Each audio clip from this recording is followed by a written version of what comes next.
favorite musical. I think growing up, Grease was probably everybody's favorite. And then when I was in high school, I got introduced to this musical, and it kind of took the top slot for me, and that is Bye Bye Birdie.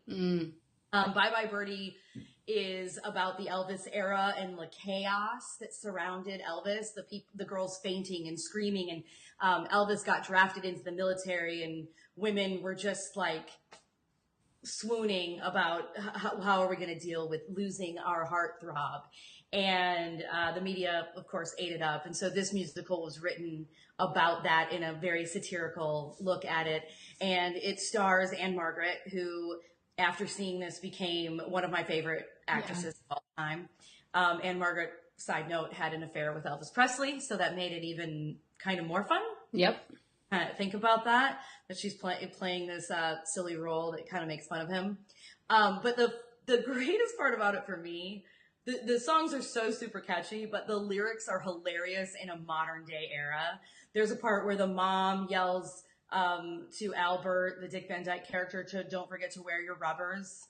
Which, like, the first time I heard it, I was like, what?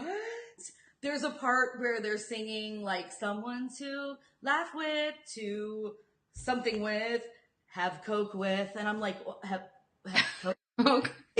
What?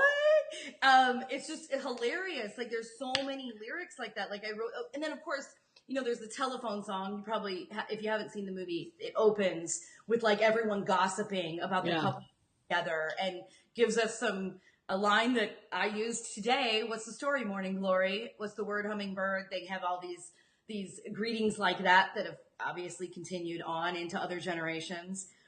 There's another line where Anne Margaret's character is singing about being grown up, and she's talking about like what it means to be a woman, and she says to pick out a boy and train him.